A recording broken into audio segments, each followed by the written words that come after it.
Régis. Salut Mickaël. Alors aujourd'hui on va parler norme Explore et surtout chaussures parce que je crois qu'il y a aussi des nouveautés, de nouvelles chaussures qui accompagnent la nouvelle norme, c'est ça? Ouais, en fait pour cette année, il y a 4 paires de chaussures qui sortent compatibles avec la fameuse Normi Explore. Donc on a les chaussures de chez Alpina et trois modèles de chez Alpha. Donc Alpina c'est slovène, Alpha c'est norvégien.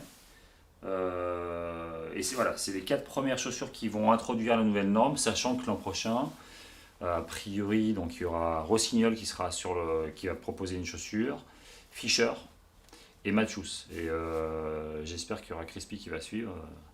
En tout cas, on est en contact avec eux pour les pousser à le faire. Mais en tout cas, voilà. Là, on a 4 paires de chaussures avec un large choix, un large spectre. On a vraiment, même si visuellement comme ça, on se dit bah oui, c'est à peu près la même chose. Justement, qu'est-ce qui change du coup sur ces chaussures avec la nouvelle norme? Tu peux nous expliquer un petit peu techniquement qu'est-ce qui a évolué sur la chaussure? Ouais, bon alors, la nouvelle norme, c'est Explore, Rotefella, qui a challengé les marques en leur proposant une nouvelle semelle. Donc ça, c'est vraiment la semelle Explore. Donc toutes les chaussures, elles ont la même semelle. Bon, tu vois là, elles sont noires, mais c'est juste un choix de couleur. Techniquement, c'est vraiment la même chose.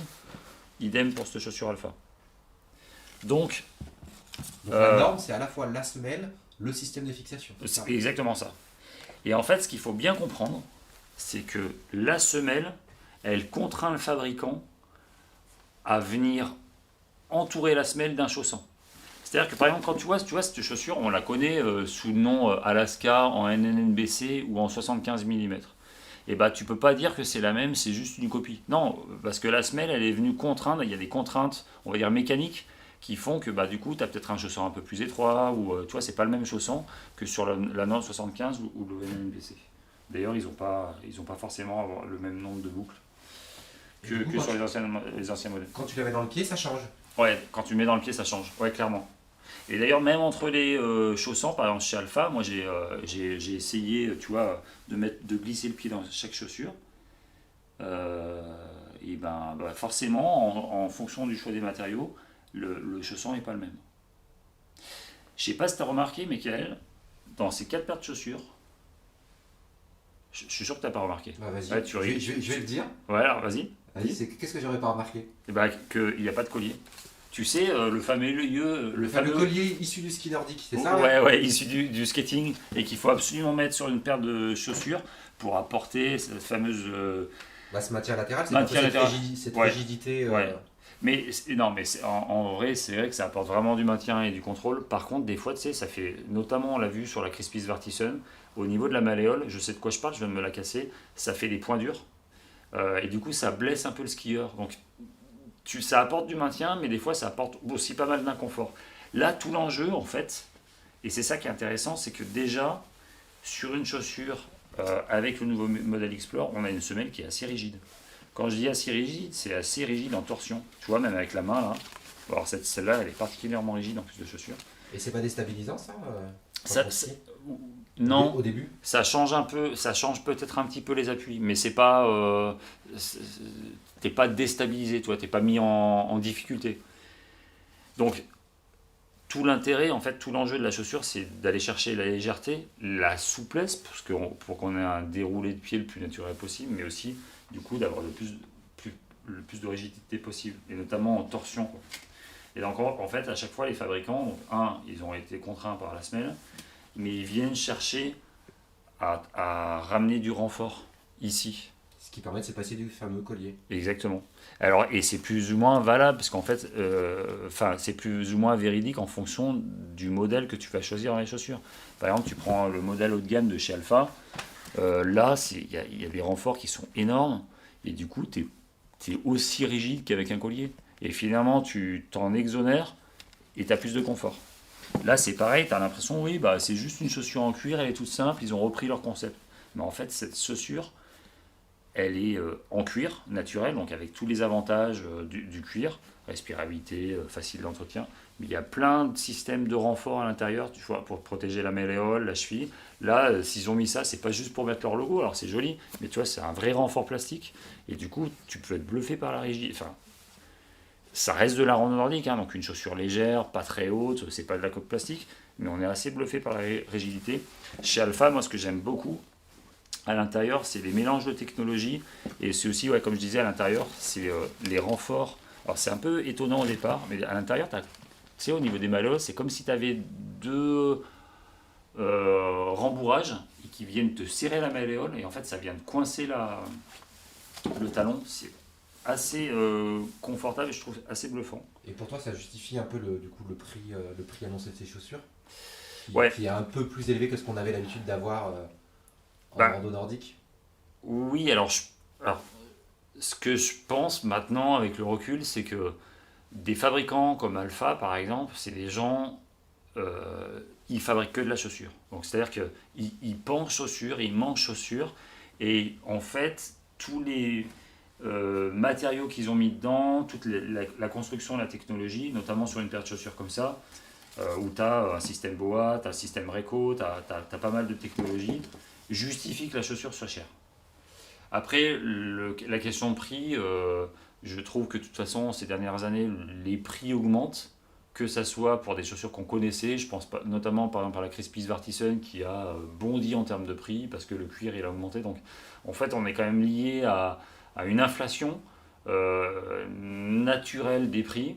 Et aussi, sans doute, je pense très franchement que c'est une nouvelle norme et que on profite au passage, enfin, on profite les fabricants, peut-être pas tous, mais tu sais, c'est des fabricants norvégiens, donc ils ont du pétrole chez eux. Donc, en tout cas, on peut pas comparer une chaussure à pas cher, fabriquée par une grande multinationale qui va reprendre ses concepts du ski de fond et qui va l'adapter, avec des chaussures fait en Europe, avec des technologies et une façon de penser la rando nordique qui est complètement différente. Donc oui, tu peux peut-être trouver là, le premier modèle cette année vaut 349 euros. Sans doute que l'an prochain, on trouvera des chaussures moins chères chez Matchus, chez Fischer, chez Rossignol. Peut-être. Et je l'espère d'ailleurs, je l'espère parce que je milite pour une rando nordique libre, facilement accessible et facilement accessible en termes de coût. Après, on ne peut pas tout comparer. Et puis après, il faut remettre aussi en perspective le prix, oui, mais par rapport à quoi? C'est-à-dire que déjà, tous les coûts des matériaux augmentent. Quand tu compares une paire de ski de fond, maintenant, même en skating, c'est super cher. Je ne parle même pas de la randonnée alpine. Donc, c'est vrai que les prix ont augmenté. C'est un peu dommage. J'espère que ça va venir se tasser, tu vois, parce que c'est des questions de volume aussi, des questions de marché. Euh, mais en tout cas, il me semble que ça reste raisonnable si le matériel reste durable et qu'on vient apporter de la technicité, du maintien, du confort pour un contrôle directionnel et du coup pour du plaisir. Et du coup, toi qui les as un peu skiées, ces chaussures-là, tu as eu l'occasion de les essayer dans le Vercors. Ouais, Comparé aux coques plastiques, donc il y a pas mal de gens en ski de randonnée nordique qui skient avec des excursions, des ouais, T4. ouais. Comment tu les compares? En tout cas, quel élément tu donnes, tu vois, pour que les gens puissent jauger un peu qu'est-ce qu'on a, y compris dans peut-être la haut de gamme de Alpha, la fusée qui Ouais, était ceci là. assez rigide. Ouais. Voilà. Tu as l'habitude de skier avec tout ça, toi? Qu'est-ce que tu peux nous en dire? Ouais, bah moi j'ai longtemps skié avec une Scarpa T4, donc je vois bien l'idée. Il faut pas la comparer à une coque plastique, parce qu'une coque plastique, tu as le pied dedans, c'est comme si tu dans le pied dans le plâtre. Mais l'avantage de la coque plastique, c'est que le contrôle directionnel, il est énorme. Tu passes partout, tu fais ton télémarque, tu fais un virage alpin, c'est assez facile. Bon, après, le problème, c'est que tu as le poids, tu as aussi des fois de l'inconfort, etc. Donc, je pense que ça, il vaut mieux comparer ça à un montage, par exemple, si tu avais une norme 75 avec une chaussure de type Crispy Vartisen, tu vois, ou des chaussures un peu renforcées avec collier. On est sur des équivalents, donc des équivalents qui sont très techniques. Maintenant, de venir la comparer à la coque plastique, mais pareil, en rando nordique, je pense que la coque plastique, elle est un peu en fin de parcours pour l'instant. Alors d'ailleurs, c'est un peu déplorable parce que je pense que on pourrait aussi, comme il y a des pratiquants qui vont vraiment être sur une pratique un peu descendante, un peu télémarque, un peu joueuse, on pourrait très bien demander aux fabricants de faire de la coque plastique. Mais de venir là à la comparer, c'est un peu compliqué. Moi, je pense qu'on est au début de l'histoire. Donc, tu vois, il y a peut-être d'autres fabricants qui vont se mettre sur les chaussures. On va peut-être trouver des chaussures avec des chaussons amovibles. On va peut-être retrouver. Moi, je pense que les fabricants, ils auraient tout intérêt à sortir de leurs habitudes, de dire on fait du nordique et on renforce la chaussure avec un peu plus de chaleur, avec un peu plus de maintien. Mais tu vois, il y a des pratiques qui sont super intéressantes, notamment le scalpinisme, le trail. Pourquoi pas prendre des matériaux? Et c'est ce que je trouve qu'ils ont fait un peu avec la Alpha, la Free APS là. On sort complètement des standards et on vient apporter des composants, des matériaux. Et là, il y a de l'innovation. Je dis pas que c'est merveilleux, je dis pas que c'est le best. Pour l'instant, moi, j'ai essayé cette chaussure sur 3 sorties dans le Vercors et j'ai trouvé ça assez redoutable. De toute façon, c'est avec les saisons, les années qu'on va se rendre compte des forces, des faiblesses du matos. Tu vois, la semaine dernière, je présentais du matos à des gens, puis il y a une dame que je connais super bien qui me dit ouais, mais le ski là, j'ai un peu du mal à accrocher avec et tout ça. Je lui dis bah ouais, en fait, quand je te l'ai proposé, j'étais sûr de mon coup. Parce que ça faisait partie des références de ski, mais c'est vrai que par rapport à ton gabarit, par rapport à ton poids, maintenant on sait qu'avec le recul, c'était peut-être pas le meilleur choix. Donc, toi, les choses évoluent. En fait, on se rend compte aussi avec la pratique, c'est super important. Donc, moi, c'est ce que j'aime bien faire, c'est tourner avec le matos, c'est en prêter. Ici, chez Aventure Nordique, on a une petite équipe de testeurs, et du coup, ce background, tout ce compte rendu, on l'a et on l'intègre. Et moi, je fais aussi vachement de retours auprès des fabricants pour leur dire bah ouais, il y a des trucs qui fonctionnent pas parce que des fois on se rend vraiment compte, tu vois, on sait que telle chaussure fait des ampoules, on sait que telle chaussure elle a des problèmes au niveau de la languette et tout ça. Donc voilà, c'est tous ces retours qui font avancer les choses. Encore une fois, on est au début de l'histoire et je pense qu'on a déjà de la chance d'avoir 4 modèles. Là, on les a les 4 en France. L'an prochain, on en aura 3 autres en plus. Donc c'est pas mal du tout. On est refait quoi. Ouais. À suivre, du coup. À suivre, ouais. Merci Régis, Ça à marche. bientôt. Salut Mickaël.